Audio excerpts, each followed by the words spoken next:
Hello, welcome to the Talking Michigan Transportation Podcast. I'm Jeff Cranston. This week, I was pleased to speak with Paul McDonald, who is the incoming Chief Administrative Officer at MDOT. He succeeds Laura Mester, who I spoke to on the podcast a few weeks back because she's retiring after a long and very productive career in state government. Paul came over from EGLE, which is the Department of Environment, Great Lakes, and Energy, and he has a lot of experience in state government. And so far, in just the few weeks he's been on the job shadowing Laura, he's already demonstrated keen problem-solving skills, and he's taking on a big challenge, overseeing the formation of a technical advisory committee for a road user charge study and pilot, which was mandated in legislation from last year. That group had their first meeting this week, and I wanted to talk to him about his perceptions coming out of that and what needs to happen next as they issue requests for proposals for a consulting firm to manage that study and that pilot and that process of educating the public about what this will mean. So I hope you enjoy the conversation. So Paul McDonald, as I mentioned, is the new Chief Administrative Officer at MDOT. He has been sort of shadowing outgoing CAO Laura Mester, who was on the podcast a couple of months ago to talk about her next chapter and what she found. Paul, thank you for taking time for this first appearance on the podcast. Thank you, Jeff. I appreciate the opportunity. So let's talk first about your perceptions of the department as somebody who's been in state government for a while, but working at over the years, changes names. Most recently, it's the Environmental, Great Lakes, and Energy Department, EGLE. Before that, it was DEQ, and we could get into a lot of history there. But coming over to MDOT, what were your perceptions of the department, and what so far have you found that bore that out and maybe that surprised you? Yeah, and you forgot, Jeff, the infamous DNRE that existed for a whole 6 months, too. Yes, so, is that all it was? That was an exciting time, too. So, no, and honestly, as you mentioned, spent the previous 10 and a half years at EGLE. Honestly, I thought I was going to retire there. Had a few opportunities over the years to spread my wings and go elsewhere, but really enjoyed it. And when this opportunity to, come in and try and replace Laura presented itself, it's one department that I saw myself potentially going to. And part of that was interactions working with the department, whether it was the NEVI program or other, related interactions between EGLE and MDOT. Always found the people pleasant to work with, knowledgeable, and incredibly passionate towards, the infrastructure within the state. NEVI is the National Electric Vehicle Infrastructure Program. Yep. Sorry about that. I get caught up in those acronyms as well. Yes. But, those perceptions have just been, reinforced in my short 2 months here, so far. The passion is astounding. The intelligence is, prevalent in the people that I've interacted with. And, all focused towards that one goal of whether it's improving the infrastructure, the transportation options, integration from rural to urban, always looking for the improvement and being incredible stewards of the state taxpayer dollars. So you forged those relationships, and you kind of already saw the culture of the department, the tenor of the department. Like you said, a lot of people that are passionate.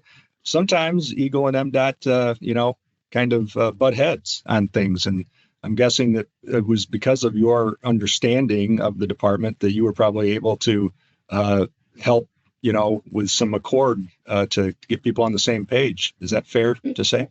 That is an absolute fair statement. And it is challenging when you have two departments that have unique responsibilities. All can see that end goal, but they have those individual responsibilities, and with EGLE, it's the regulation and enforcement of public protection. And so what was enjoyable about those interactions being from the other side is is trying to get to that end result, right? And be able to check those boxes both for EGLE or MDOT. But before I left, some of my partners and comrades over there made me promise I wouldn't share any of their secrets and make it a little easier for MDOT to get past some of those hurdles. So That's funny. That's funny because so many people, members of the public and business owners and lawmakers, think that MDOT is this big regulatory agency, but really, more often than not, MDOT is seeking permits to do the work that they need to do. So yes, absolutely. And I can say again, been here just a little over 2 months. Still have a lot to learn, but being a regulatory agency isn't apparent as much here as it is predominantly, at EGLE. It's a day-to-day occurrence and part of every single process there. So you took this job eyes wide open. You knew what you were getting into. There's a lot under your umbrella. CAO might say to some people, well, that's just chief administrative officer, probably sounds like a lot of accounting and finance.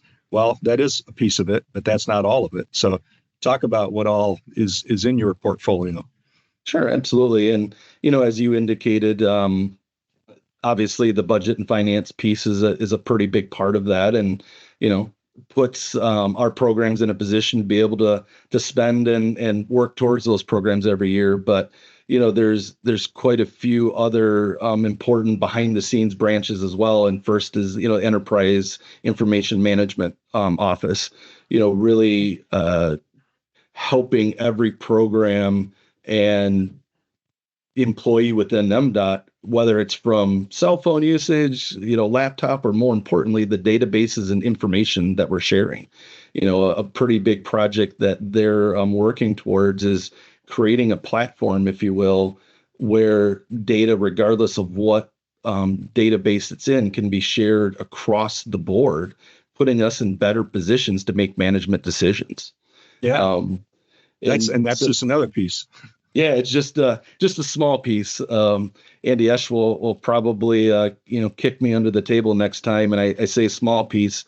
It's considered a 5 to 10 year project. It's that involved and that complicated, but it's important enough to continue down that path.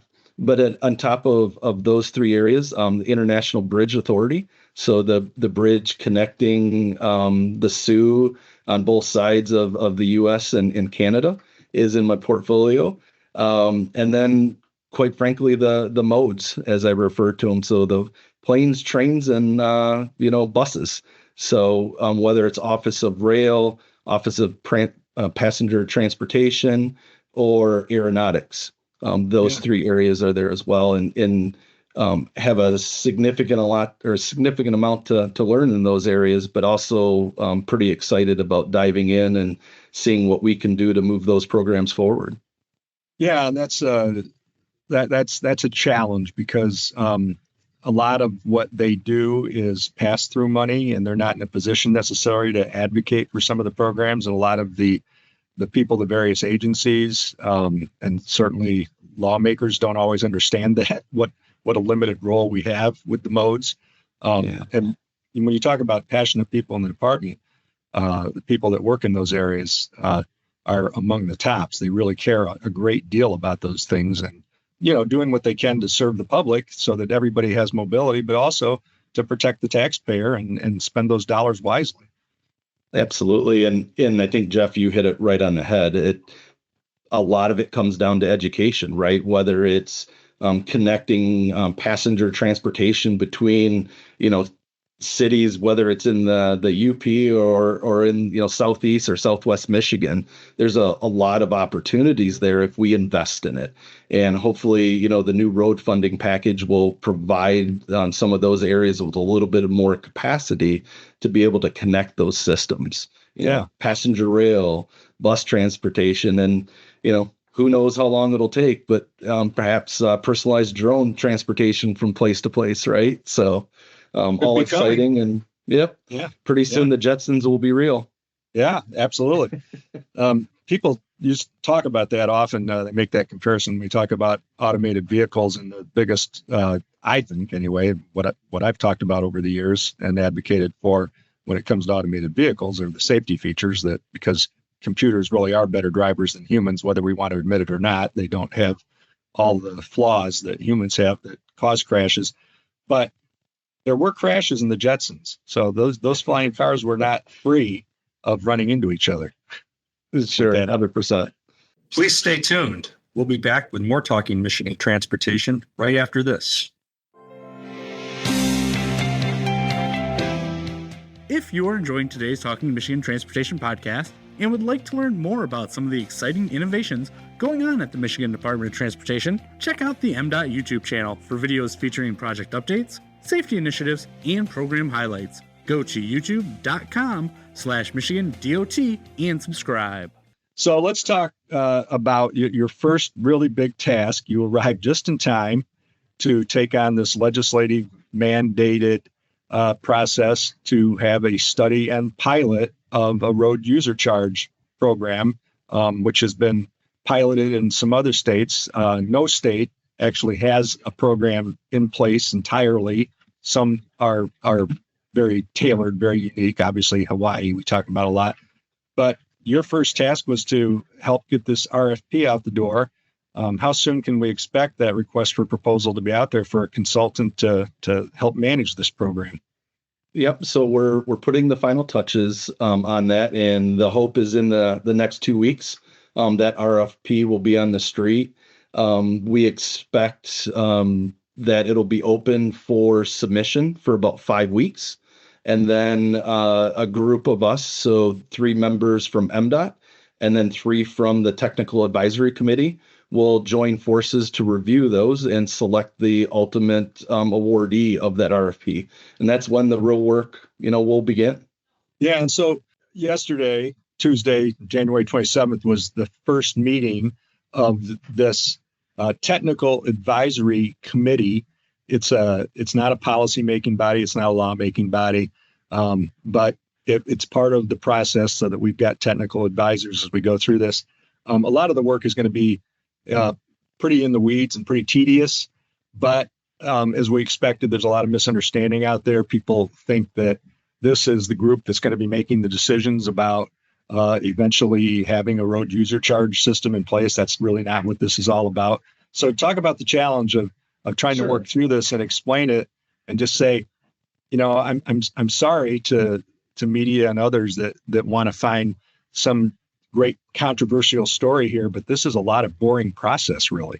It is. And I think probably the biggest misconception is the fact that MDOT will make a decision at the end of this and just make it happen, snap our fingers. And really, what the task on hand is grabbing information that will be presented to the legislature that they may or may not use in the implementation of potential law changes on how road funding, occurs in the future. And while that data information and down in the weeds is a big part of it, probably the biggest part, Jeff, is education, communication with the residents that, may be affected by this should this come to a reality after the study is presented to the legislature.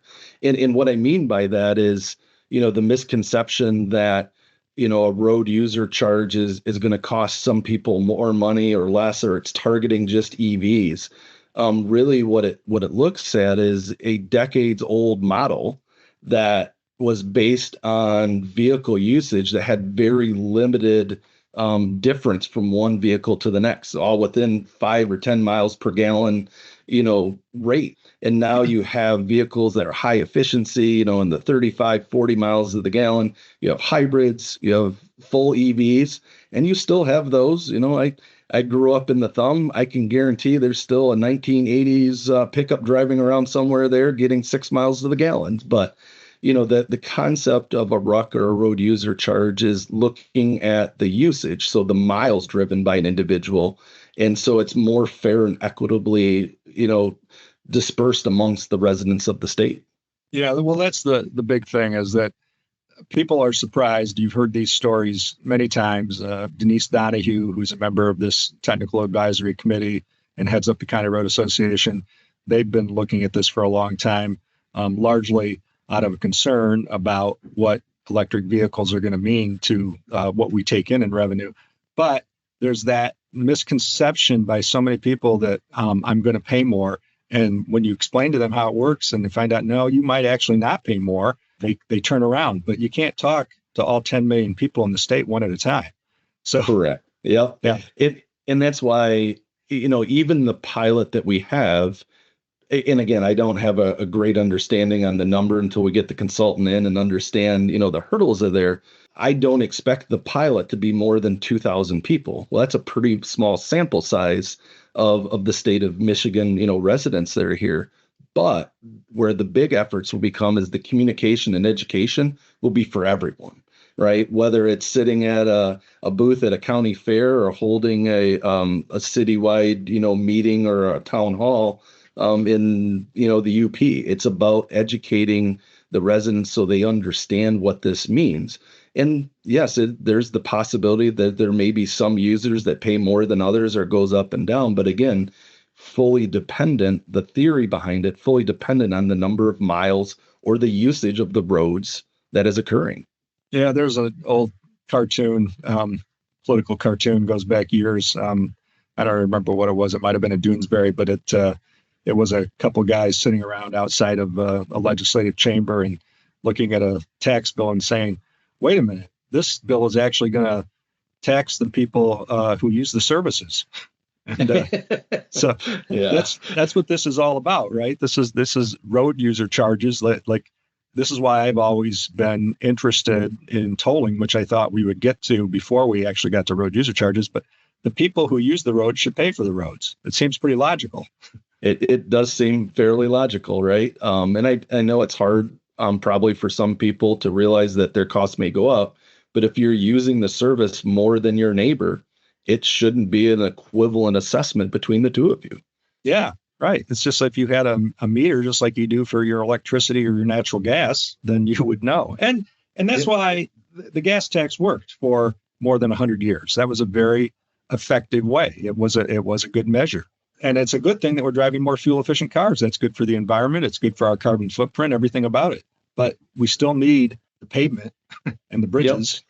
Yep. And unfortunately, what we could buy with $1 50 years ago isn't the same that we can, purchase with $1 today.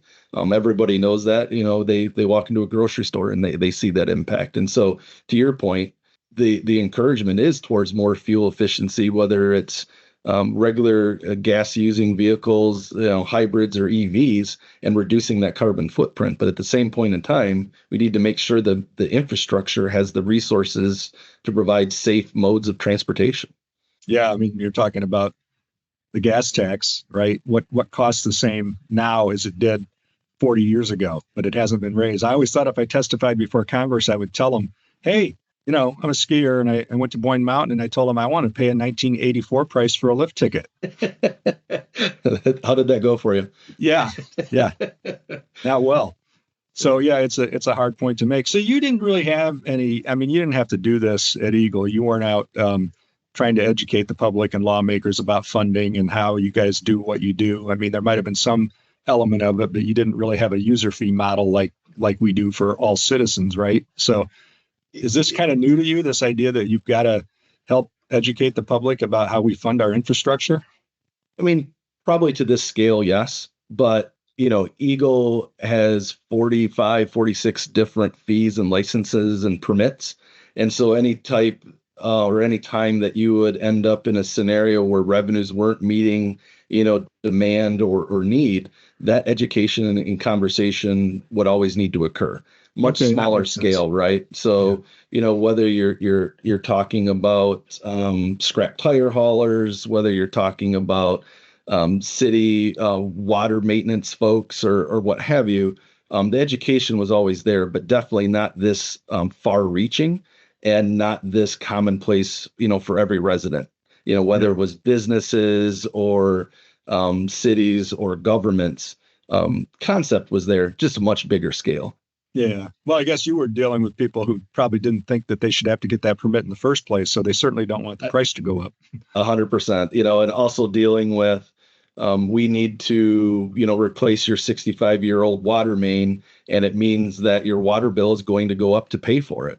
They definitely want the safer water main, but never want to have to pay for the actual infrastructure to deliver it. So yeah, that makes a lot of sense. So when you talk about the communication, and that's going to be a big part of the consultant that's chosen for this, and they'll be closely watched. There'll be a lot of oversight from MDOT as they go through this process.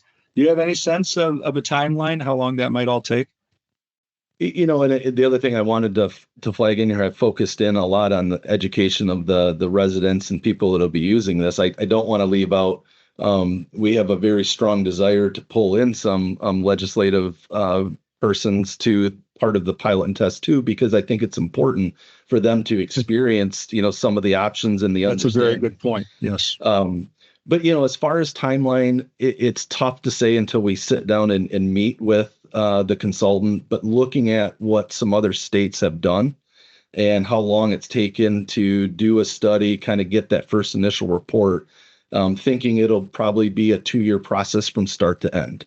So as far as, getting it set up and, the other challenges is coming in and not having a preconceived notion on how you gather data, right? So if we're talking about how many miles a person has driven, how do you gather that data? Is it, telematics? Is it using an app? Is it someone taking a screenshot on their phone and sending it in? Or, there are other states, and I'm not saying this is what would happen, but other states have a vehicle inspection that occurs every year where they go to their Department of State to renew their vehicle. And we almost did in the 90s, remember? Yeah, it was very close. And at the time, the administration pulled the plug on it at the last minute, but they were already building the inspection facilities around the state. I was not aware of that.